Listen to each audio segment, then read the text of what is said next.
Assalamualaikum warahmatullahi wabarakatuh. Kami dari kelompok 1 ingin mempresentasikan tugas kami, tugas oceanografi, yang dimana beranggotakan saya sendiri, Daimi Iksan, Asmadi Sawal, dan Muhammad Firza Milandri. Yang pertama, definisi oceanografi. Oceanografi secara sederhana merupakan suatu ilmu yang mempelajari mengenai lautan atau ilmu yang menceritakan tentang hal laut, baik bentuk organisme serta semua fenomena yang berhubungan dengan laut. Secara umum, oceanografi adalah ilmu yang mempelajari fenomena fisik dan dinamis air laut yang dapat diaplikasikan ke bidang-bidang lainnya seperti rekayasa lingkungan, perikanan, bencana laut, dan mitigasi atau pengelolaan pencegahan. Pengertian oceanografi perikanan adalah ilmu yang pengetahuan yang membahas mengenai gambaran tentang laut dan siklus kehidupan serta tingkah laku ikan sebagai bentuk adaptasi terhadap perubahan faktor-faktor di sekitar perairan, yang dalam ilmu itu mencangkup ruang lingkup, faktor biologi, dan faktor kimia, faktor fisika, dan faktor biologi. Saat ini, oceanografi telah berkembang mencakup berbagai bidang keilmuan seperti pemanfaatan berbagai kemajuan teknologi dan perangkat modern seperti penggunaan satelit, GPS, Global Positioning System, stasiun atau platform di laut dan ocean buoys untuk melakukan penelitian seputar kelautan dan perikanan. Peran oceanografi. Yang pertama, untuk memenuhi rasa keingintahuan dan pertanyaan-pertanyaan yang berhubungan dengan laut. Karena pada masa lampau, saat ilmu pengetahuan belum semaju sekarang, banyak hal pertanyaan yang belum terungkap. Hal ini tentu menimbulkan rasa ingin tahu pada diri manusia, terutama pada ilmu. Jadi, oceanografi pun dikembangkan sebagai suatu pendekatan untuk memenuhi rasa ingin tahu tersebut. Yang kedua, berperan penting dalam memajukan ilmu pengetahuan. Mempelajari oceanografi untuk kemajuan ilmu pengetahuan di bidang kelautan telah banyak dilakukan dari dulu hingga sekarang.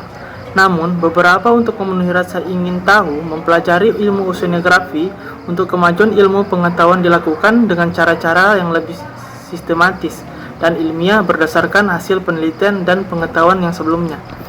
Yang ketiga, berperan besar untuk pemanfaatan jenis-jenis sumber daya alam hayati laut, di mana dengan adanya ilmu oceanografi kita bisa mempelajari tentang sumber daya hayati laut serta berbagai jenis ikan dan biota laut yang bisa dimanfaatkan sebagai sumber pangan dan bahan obat-obatan.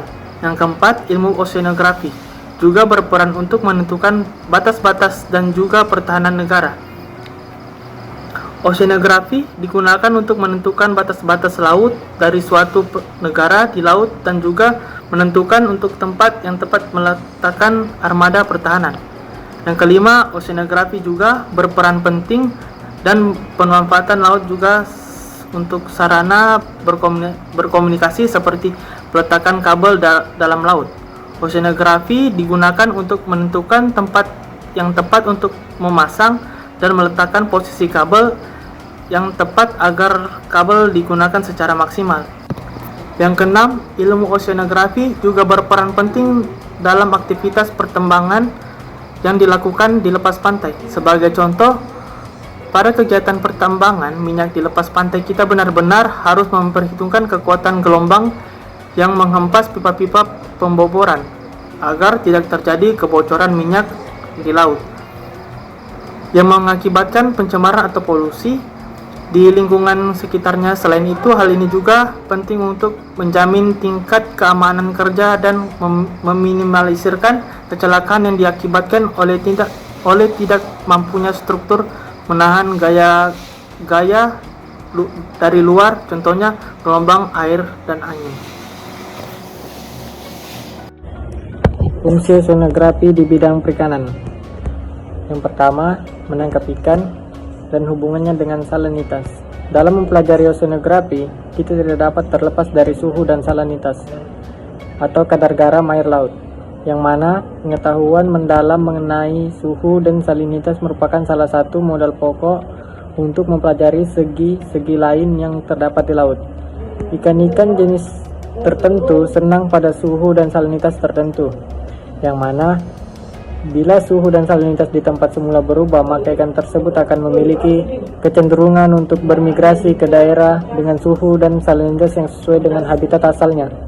Para nelayan harus mengetahui terlebih dahulu suhu dan salinitas di suatu tempat di mana mereka melakukan usaha penangkapan.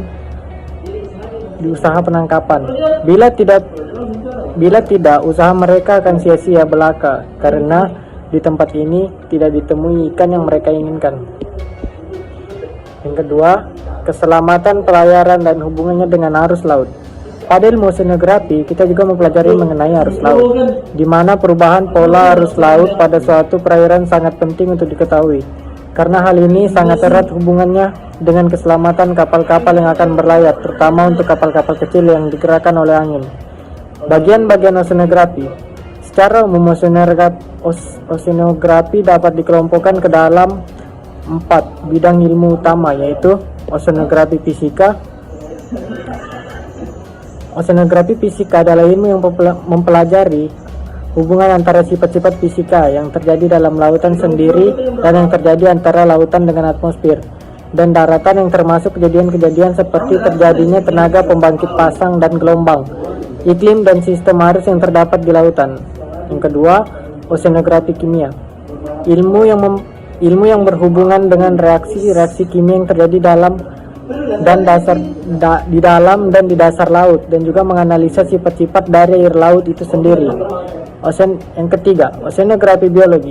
Cabang ilmu oceanografi yang sering dinamakan biologi laut, yang mempelajari semua organisme yang hidup di lautan, termasuk binatang-binatang yang berukuran sangat kecil atau plankton, sampai yang berukuran besar dan tumbuhan-tumbuhan air laut. Yang keempat, oceanografi geologi. Ilmu geologi penting artinya bagi kita dalam mempelajari asal terbentuknya lautan, termasuk di dalamnya penelitian tentang lapisan kerak bumi, gunung berapi, dan terjadinya gempa bumi. Contoh penerapan ilmu oceanografi. Yang pertama, contoh di bidang pelayaran. Ilmu oceanografi adalah ilmu yang mempelajari mengenai iklim. Iklim sangat berpengaruh dalam melakukan kegiatan pelayaran. Iklim tergantung pada hubungan kompleks yang terjadi antara keadaan di daratan, lautan, dan atmosfer. 3 faktor utama yang mempengaruhi iklim, yaitu suhu, curah hujan, dan angin. Hal-hal tersebut sangat penting dalam keselamatan serta penunjuk arah agar sampai ke tujuan. Perpindahan panas terjadi antara udara, lautan, dan daratan. Hal semacam ini akan dapat memberikan suatu kenaikan tekanan atmosfer pada daerah-daerah di sekitarnya. Udara cenderung mengalir dari daerah-daerah yang bertekanan atmosfer tinggi ke tempat-tempat yang bertekanan atmosfer rendah, sehingga akan menimbulkan arah angin yang berbeda-beda. Perbedaan inilah yang mengakibatkan adanya sistem angin utama di dunia. Di samping itu, adanya angin laut dan angin darat di daerah pantai merupakan suatu sifat khas. Pada garis besarnya, siklus tata air atau hydrologic cycle terjadi secara seimbang. Tetapi kadang-kadang terdapat juga adanya perbedaan yang begitu besar antara penguapan dan curah hujan yang terjadi pada beberapa tempat tertentu di dunia. Penguapan cenderung sangat tinggi pada daerah-daerah yang mempunyai suhu tinggi, angin kuat, dan kelembapan yang rendah. Daerah subtropik merupakan daerah yang langsung menerima insolation tanpa terlindung oleh adanya awan. Daerah tersebut merupakan daerah yang mempunyai angin yang kuat dan mempunyai nilai kelembapan yang rendah. Oleh karena itu, di daerah ini merupakan wilayah yang mempunyai curah hujan yang rendah. Yang kedua, contoh di bidang perikanan. Ilmu oceanografi adalah ilmu yang mempelajari tentang suhu air laut dan salinitas. Suhu air laut dan salinitas merupakan faktor penting bagi kehidupan organisme di lautan, karena suhu dan kadar garam dapat mempengaruhi sistem metabolisme maupun perkembangbiakan dari organisme di laut.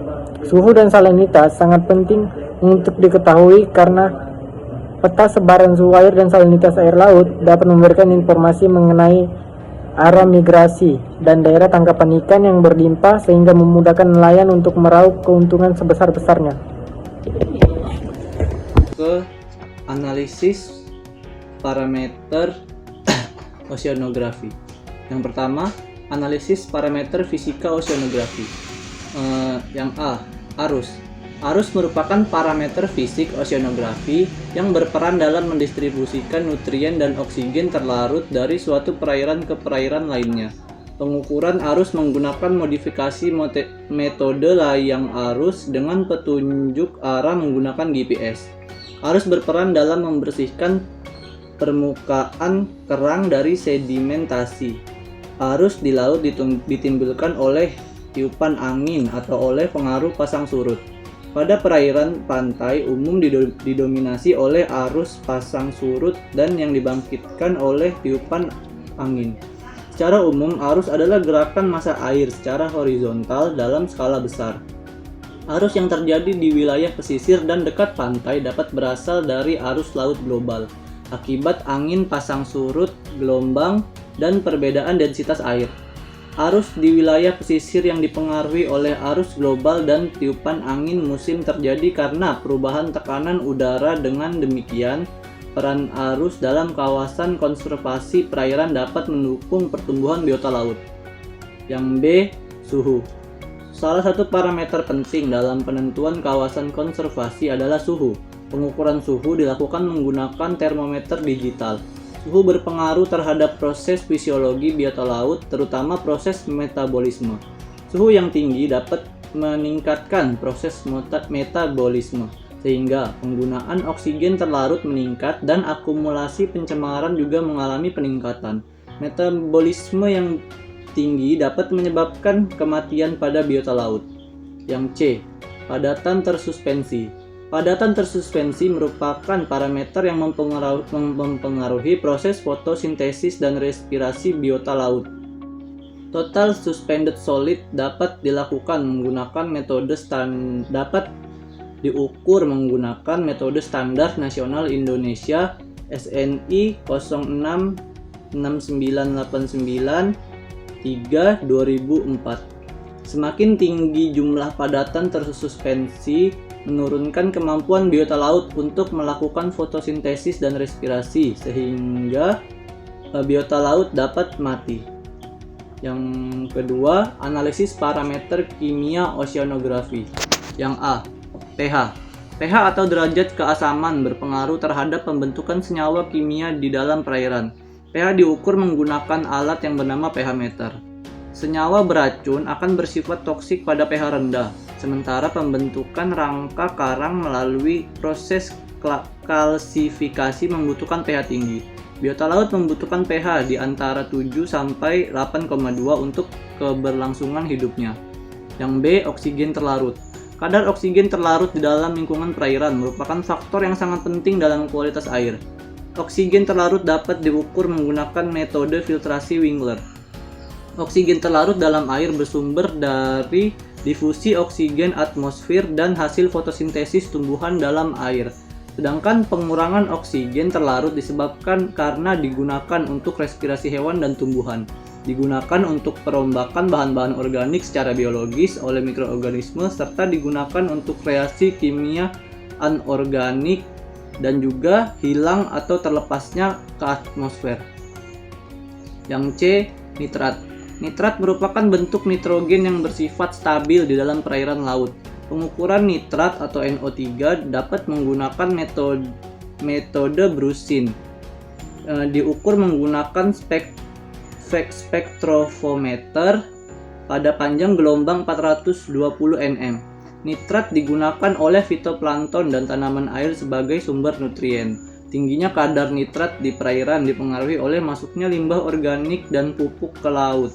Nitrat yang berlebih dapat meningkatkan pertumbuhan fitoplankton dan makroalga yang dapat mengganggu kehidupan karang serta dapat menyebabkan terjadinya blooming alga. Yang D. Fosfat. Fosfat merupakan bentuk fosfor yang utamanya bersumber dari penggunaan deterjen oleh rumah tangga. Fosfat dapat dihasilkan dari proses penguraian bahan organik. Pengukuran fosfat atau PO4 dapat menggunakan metode molybdate dengan diukur menggunakan spektrofometer pada panjang gelombang 660 nm. Bentuk fosfat yang dapat dilihat secara langsung digunakan adalah ortofosfat. Parameter fosfat juga merupakan indikator dalam menilai tingkat kesuburan suatu perairan. Liao pada tahun 1969 mengemukakan bahwa klasifikasi tingkat kesuburan suatu perairan dibagi menjadi 3 kategori berdasarkan nilai kandungan fosfat dalam suatu perairan, di mana perairan kurang subur memiliki kandungan fosfat sekitar 0 sampai 0,06 mg per liter. Perairan cukup subur sekitar 0,07 sampai 1,61 mg per liter. Sedangkan perairan subur sekitar 1,62 sampai 3,23 mg per liter. Serta pada perairan yang sangat subur memiliki kandungan fosfat di atas 3,23 mg per liter. Yang ketiga, analisis parameter biologi oceanografi. Parameter biologi oceanografi mencakup biota-biota yang terdapat di dalam perairan. Salah satunya dan yang mungkin adalah yang paling penting adalah plankton. Plankton terbagi menjadi 2, yaitu fitoplankton dan zooplankton. Kandungan plankton yang terdapat di dalam perairan sangat mempengaruhi parameter fisika dan kimia air. Apabila di sebuah perairan memiliki kadar fitoplankton yang cukup, maka oksigen yang terkandung di dalamnya akan mencukupi kebutuhan seluruh biota yang ada di alamnya. Serta apabila zooplankton sudah cukup terdapat di perairan, sumber makanan dari ikan-ikan kecil akan terpenuhi sehingga ekosistem yang ada di perairan tersebut akan berjalan dengan stabil. Itu saja yang dapat kelompok kami sampaikan. Mohon maaf apabila ada kesalahan kata. Wabillahi taufik wa hidayah. Wassalamualaikum warahmatullahi wabarakatuh.